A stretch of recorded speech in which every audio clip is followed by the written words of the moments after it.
So we're just coming up to 4 p.m. UK time, so it's good afternoon if you're in the UK. It's good evening if you're in India, as I know many of you are. I'm sure one or two more people will be joining us as we go. And just to give you a little bit of background, I have now for a short time been involved with a practice group, an NLP practice group over in Mumbai.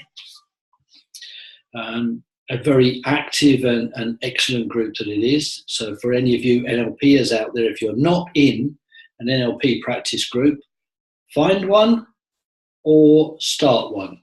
So I'm involved with the practice group. I've done a couple of things for them, and this grew out of it. What I'm aiming to do today is to cover a very specific subject.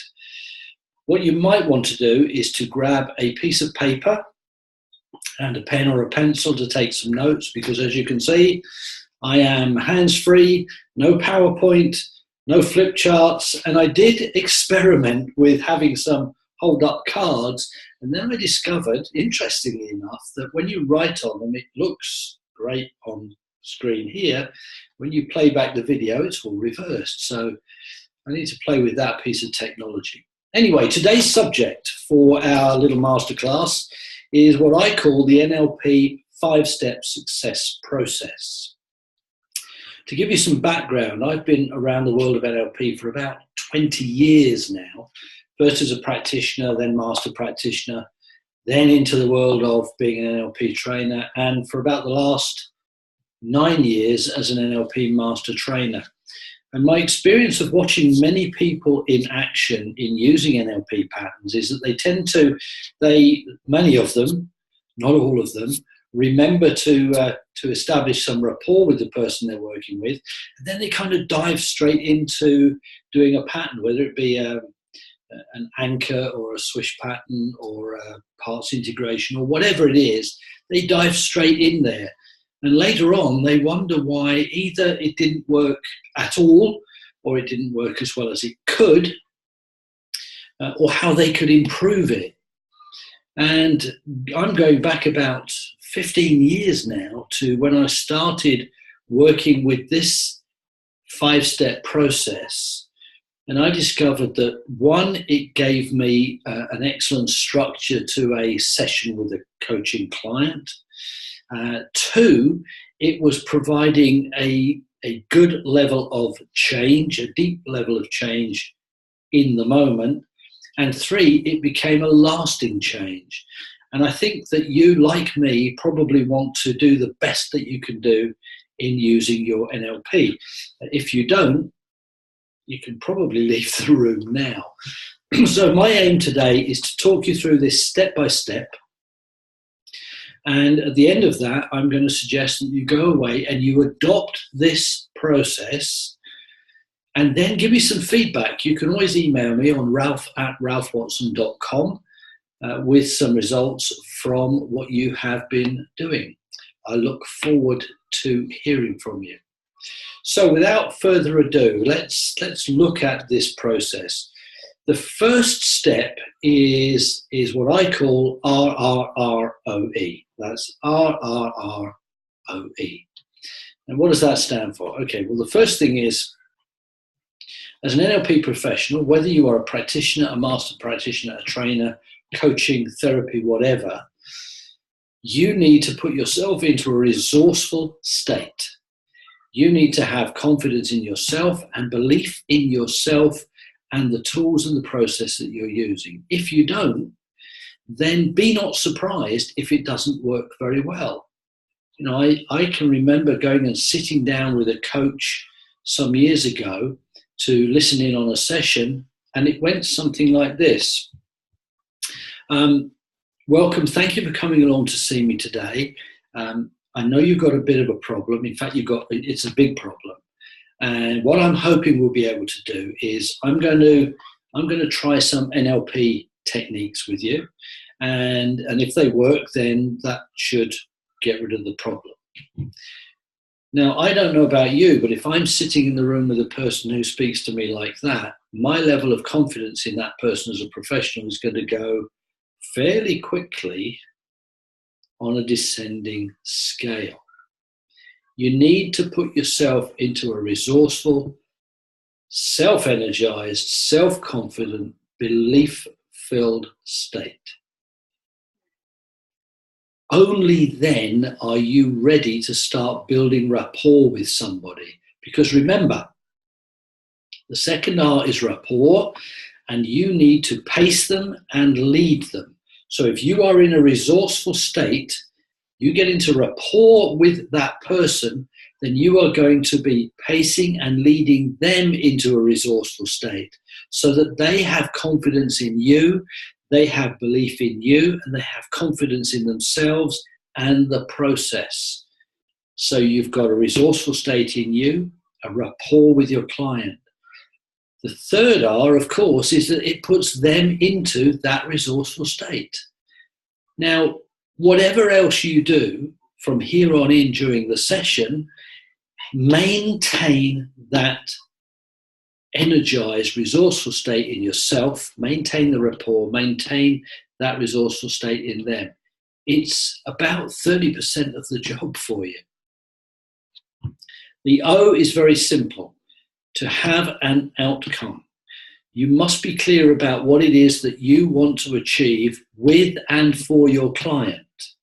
You need to make sure that you understand the client's outcome in being there in order to be able to help them to achieve that outcome.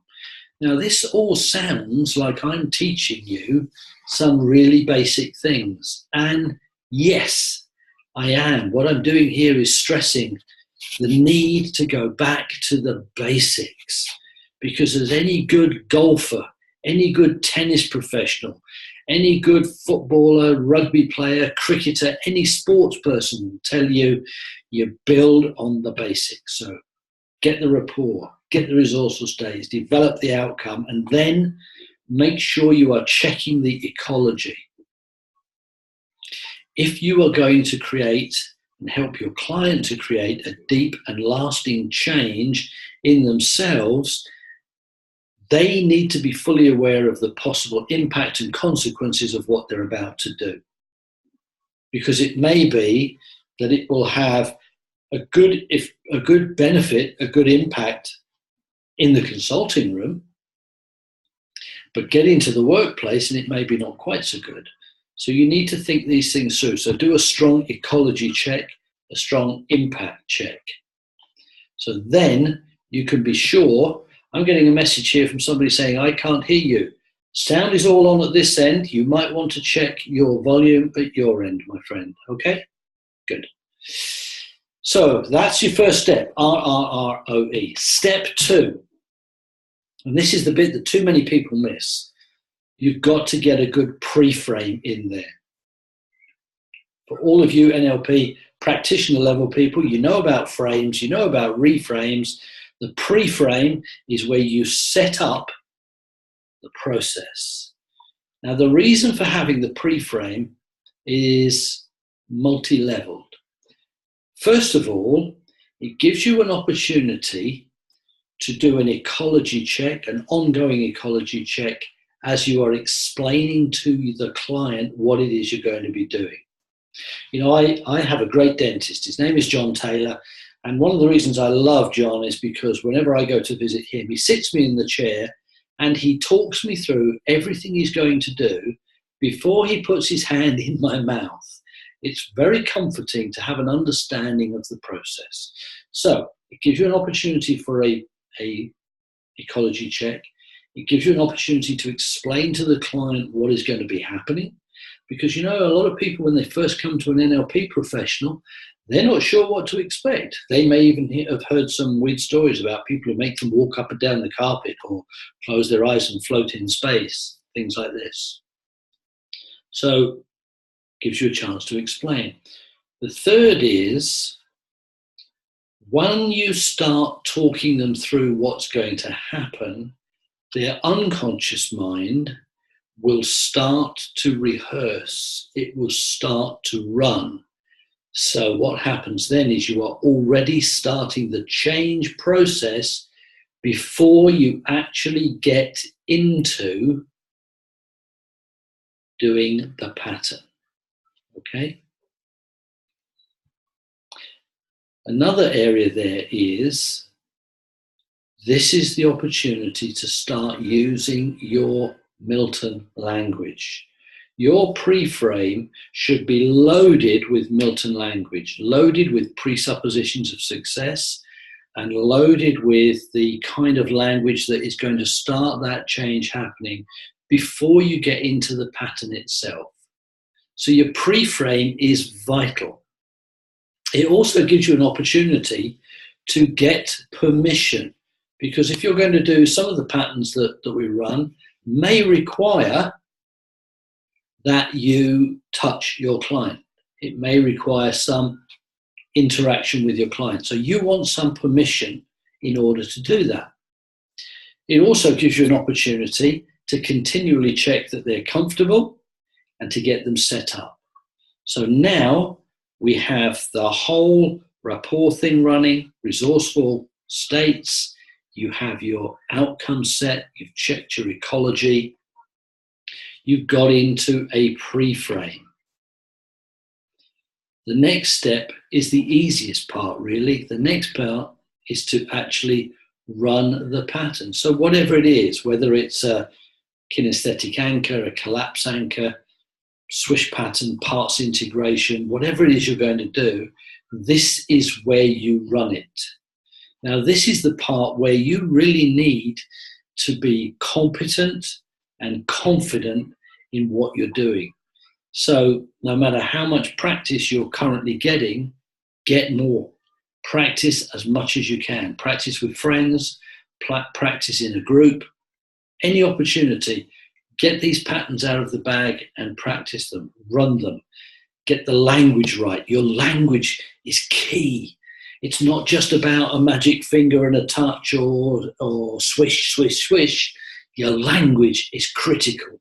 So make sure that your language is loaded for the success of what you're doing.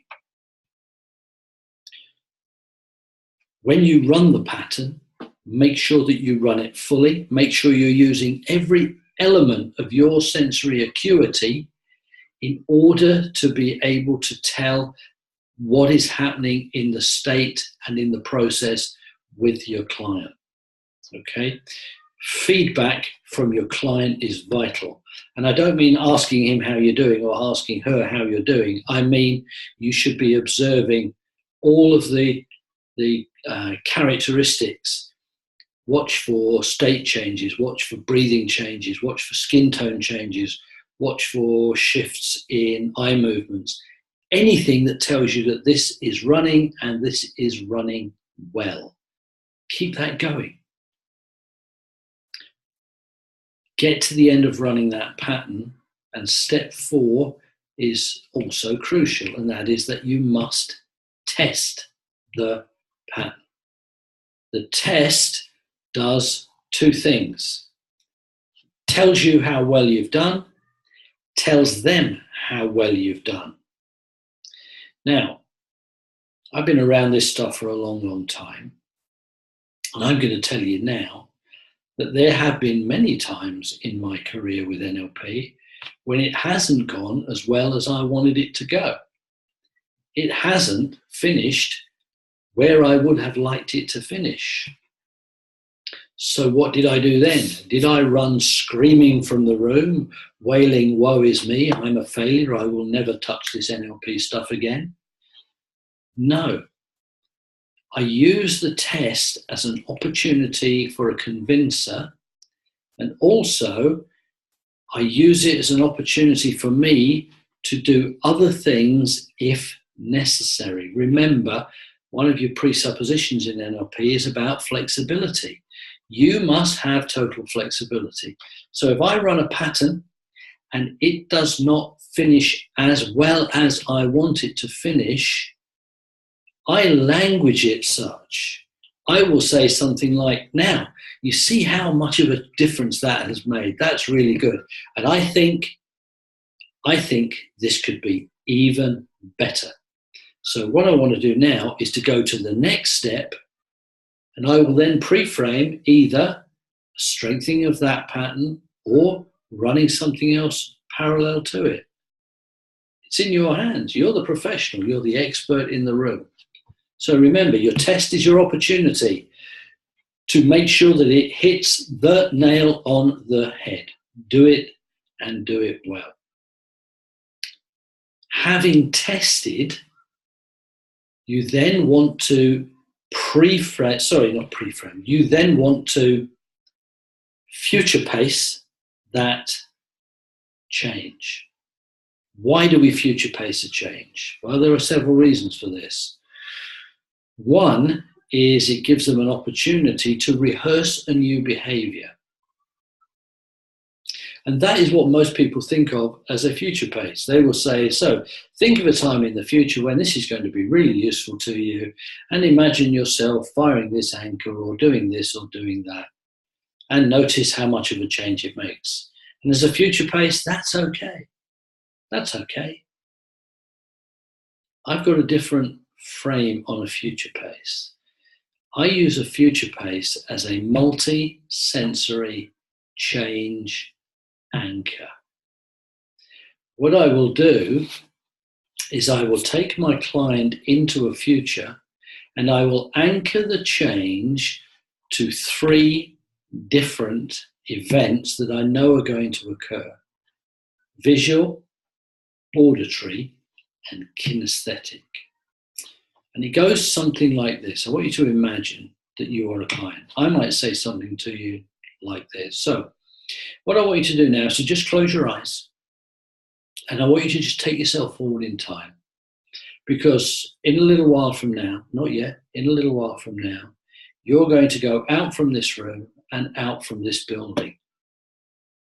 And I'm wondering what it is that you're going to see when you leave this building, whether it be the first car you see, the second car, who knows, which tells your unconscious mind that you are a person with a new behavior who now does things differently, don't you?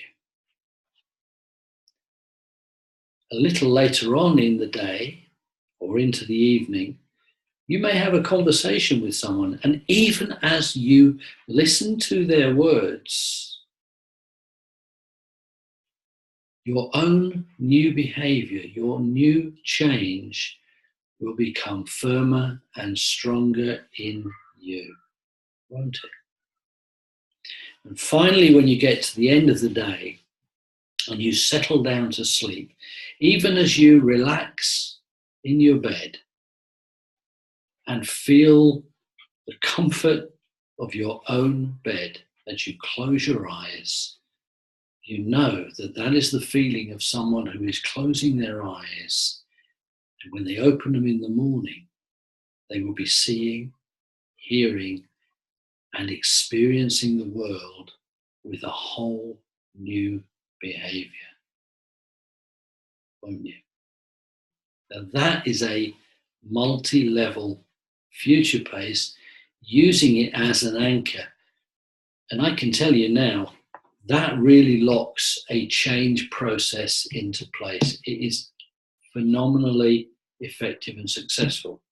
So, 5 steps: RRROE, resourceful state in you; rapport, resourceful state in your client; outcome check, and then check the ecology.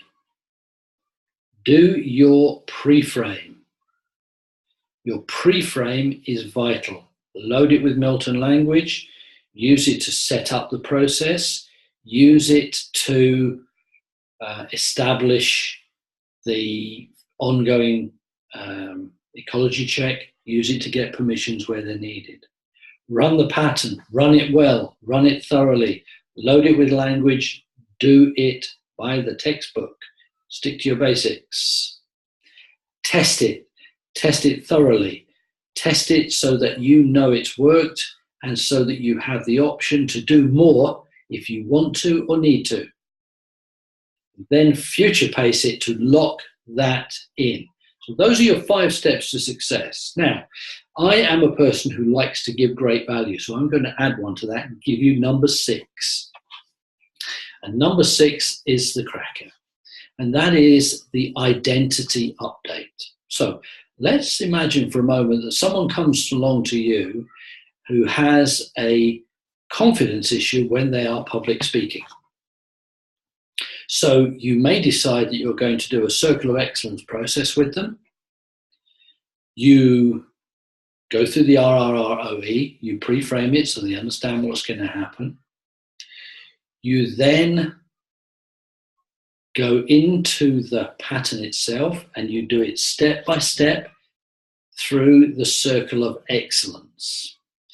You test that circle of excellence and it is working well. You know, that person steps into that circle of excellence and they are there. They are ready for that stage. They are ready for that presentation. They are ready for that talk. You future pace it so that they are locked in and so that they mentally rehearse stepping up in front of the flip chart or stepping up in front of the PowerPoint or standing in front of the group or the class or whatever. Now, here's the bonus. What I do is this. I then run a swish pattern. And the swish pattern, as you know, is an identity level update. It changes the person in terms of their identity, how they perceive themselves. So what you do now is you lock in that change by giving them the identity of a confident, authoritative speaker. So you've gone from somebody who comes in the door lacking the confidence to stand up in front of a group and give a talk to going out of the room confident, authoritative, and ready to take on the challenge. They have the resource because they have that circle of excellence. And let me tell you, that circle of excellence is going to become a placebo because they have that identity update. You've done all the change that you need, and they will use that circle of excellence for a little while, and ultimately their mind will have retrained itself and they won't need it.